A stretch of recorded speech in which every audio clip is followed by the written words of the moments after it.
The flu season is upon us. Which type will we worry about this year? And what kind of shots will we be told to take? Remember the swine flu scare of 1976? That was the year the U.S. government told us all that swine flu could turn out to be a killer that could spread across the nation.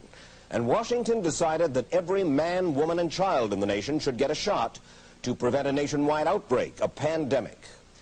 Well, 46 million of us obediently took the shot. And now 4,000 Americans are claiming damages from Uncle Sam amounting to $3.5 billion because of what happened when they took that shot. By far the greatest number of the claims, 2/3 of them, are for neurological damage or even death, allegedly triggered by the flu shot. We pick up the story back in 1976 when the threat posed by the swine flu virus seemed very real indeed. This virus was the cause of a pandemic in 1918 and 1919 that resulted in over 500,000 deaths in the United States, as well as 20 million deaths around the world. See how easy it is to... Thus, the U.S. government's publicity machine was cranked into action to urge all America to protect itself against the swine flu menace. Influenza is serious business. During major flu epidemics, millions of people are sick and thousands die. Well, this year you can get protection. The vaccines are safe, easy to take, and they can protect you against flu. So roll up your sleeve. Protect yourself. One of those who did roll up her sleeve was Judy Roberts. She was perfectly healthy, an active woman, when in November of 1976, she took her shot. 2 weeks later, she says, she began to feel a numbness starting up her legs. I joked about it at that time. I said, I'll be numb to the knees by Friday if this keeps up. By the following week, I was totally paralyzed. So completely paralyzed, in fact, that they had to operate on her to enable her to breathe. And for 6 months, Judy Roberts was a quadriplegic. The diagnosis? A neurological disorder called Guillain-Barré syndrome, GBS for short.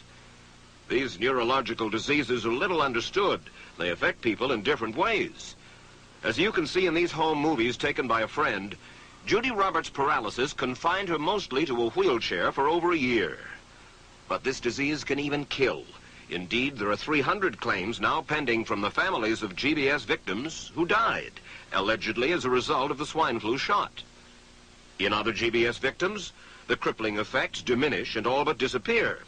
But for Judy Roberts, progress back to good health has been painful and partial. Now, I noticed that your smile, Judy, is a little bit constricted. Yes, it is. Is it different from what it used to be? Very different.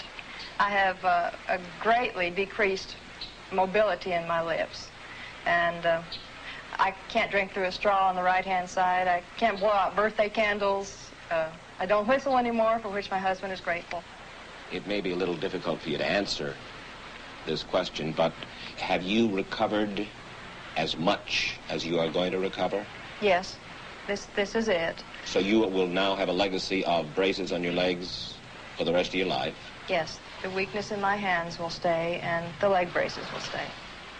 So Judy Roberts and her husband have filed a claim against the U.S. government. They're asking $12 million, though they don't expect to get nearly that much.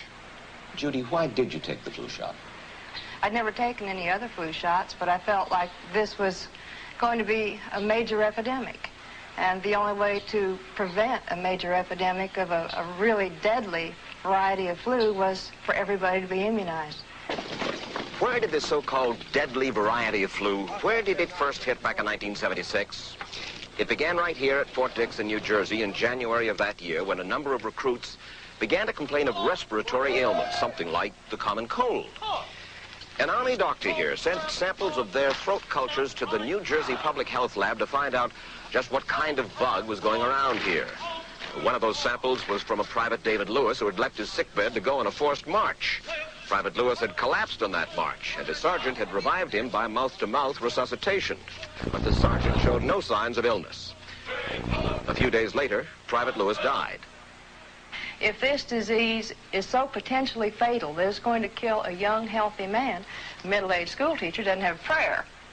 The New Jersey lab identified most of those soldiers' throat cultures as the normal kind of flu virus going around that year, but they could not make out what kind of virus was in the culture from the dead soldier and from 4 others who were sick. So they sent those cultures to the Federal Center for Disease Control in Atlanta, Georgia for further study. A few days later, they got the verdict: swine flu. But that much publicized outbreak of swine flu at Fort Dix involved only Private Lewis, who died, and those 4 other soldiers who recovered completely without the swine flu shot. If I had known at that time that the boy had been in a sick bed, got up, went out on a forced march, and then collapsed and died, I would never have taken a shot. The rationale for our recommendation was not on the basis of the death of a single individual, but it was on the basis that when we do see a change in the characteristics of the influenza virus, it is a massive public health problem in this country. Dr. David Senser, then head of the CDC, the Center for Disease Control in Atlanta, is now in private industry. He devised the swine flu program, and he pushed it. You began to give flu shots to the American people in October of '76. October 1st. By that time, how many cases of swine flu around the world had been reported? There had been several reported, but none confirmed. There had been cases in Australia that were reported by the press, by the news media. There were cases in... None confirmed. Did you ever uncover any other outbreaks of swine flu anywhere in the world? No. Now, nearly everyone was to receive the shot in a public health facility where a doctor might not be present.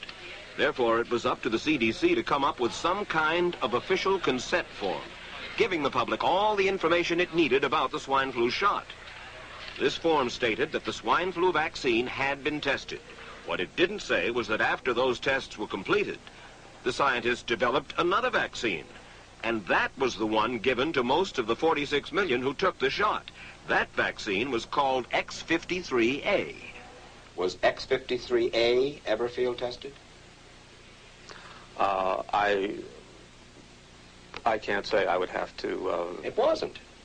I don't know. Well, I would think that you're in charge of the program. I would have to check the records. I haven't looked at this in some time. The information form, the consent form, was also supposed to warn people about any risks of serious complications following the shot. But did it? No, I had never heard of any reactions other than a sore arm, fever, this sort of thing. Judy Roberts' husband, Gene, also took the shot. Yes, I looked at that document. I signed it. Nothing on there said I was going to have a heart attack or I can get Guillain-Barré, which I never heard of. What if people from the government, from the Center for Disease Control, what if they had indeed known about it? What would be your feeling? They should have told us. Did anyone ever come to you and say, you know something, fellas? There's the possibility of neurological damage if you get into a mass immunization program? No. No one ever did? No. Do you know Michael Hapwick? Yes. Mm-hmm. Dr. Michael Hapwick directed the surveillance team for the swine flu program at the CDC. His job was to find out what possible complications could arise from taking the shot and to report his findings to those in charge. Did you know ahead of time, Dr. Hapwick, that there had been case reports of neurological disorders, neurological illness, apparently associated with the injection of influenza vaccine? Absolutely. You did? Yes. How'd you know that? By review of the literature. So you told your superiors, the men in charge of the swine flu immunization program, about the possibility of neurological disorders? Absolutely. What would you say if I told you that your superiors say that you never told them about the possibility of neurological complications? That's nonsense. I can't believe that they would say that they did not know that there were neurological illnesses associated with influenza vaccination. That simply is not true. We did know that. I've said that Dr. Hapwick had never told me of his feelings on this subject. Then he's lying. I guess you would have to make that assumption. Then why does this report from your own agency, dated July 1976, list neurological complications as a possibility? I think the consensus of the scientific community was that the evidence relating neurologic disorders to influenza immunization, that they did not feel that this association was a real one. You didn't feel it was necessary to tell American people that information? I think that over the years we have tried to inform the American people as fully as possible. As part of informing Americans about the swine flu threat, Dr. Sensor's CDC also helped create the advertising to get the public to take the shot. Let me read to you from one of your own agency's memos planning the campaign to urge Americans to take the shot. The swine flu vaccine has been taken by many important persons, he wrote. Example, President Ford, Henry Kissinger, Elton John, Muhammad Ali, Mary Tyler Moore, Rudolph Nureyev, Walter Cronkite, Ralph Nader, Edward Kennedy, etc., etc. True? I'm not familiar with that particular piece of paper, but I do know that at least of that group, President Ford did take the vaccination. Did you talk to these people beforehand to find out if they planned to take the shot? I did not know. Did anybody? I do not know. Did you get permission to use their names in your campaign? I do not know. Mary, did you take a swine flu shot? No, I did not. Did you give them permission to use your name saying that you had or were going to? Absolutely not. Never did. Did you ask your own doctor about taking the swine flu shot? Yes, and at the time he thought it might be a good idea. But I resisted it because I was leery of having the symptoms that sometimes go with that kind of inoculation. So you didn't? No, I didn't. Have you spoken to your doctor since? Yes. And? He's delighted that I didn't take that shot. You're in charge. Somebody's in charge. There are... This is your advertising strategy that I have a copy of here. Who's it signed by? This one is unsigned. But you'll acknowledge that it was your baby, so to speak. It could have been from the Department of Health, Education, and Welfare. It could be from CDC. I don't know. I'll be happy to take responsibility for it. It's been 3 years now since you fell ill with GBS, right? Right. Has the federal government, in your estimation, played fair with you about your claim?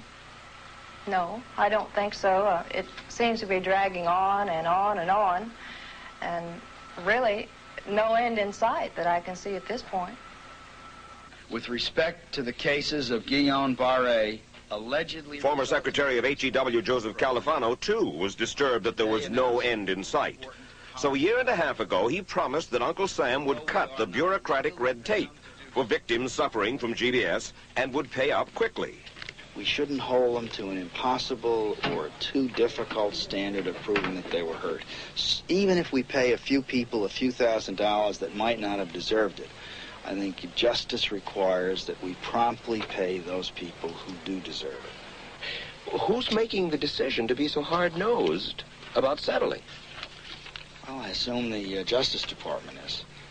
Griffin Bell before he left? Well, the Justice Department agreed to the statement I made. It was cleared word for word with the lawyers in the Justice Department by my HEW lawyers. And that statement said, in effect... That statement said that we should pay Guillain-Barré claims without regard to whether the federal government was negligent if they resulted from the swine flu shot. I think the government knows it's wrong. If it drags out long enough, that people will just give up. Let it go. I am a little more adamant in my thoughts than my wife is, because I told Judy to take the shot. She wasn't going to take it, and she never had shots. And I'm mad with my government because they knew the facts, but they didn't release those facts because if they had released them, the people wouldn't have taken. And they can come out tomorrow and tell me there's going to be an epidemic, and they can drop off like flies next to me. I will not take another shot that my government tells me to take. Meantime, Judy Roberts and some 4,000 others like her are still waiting for their day in court.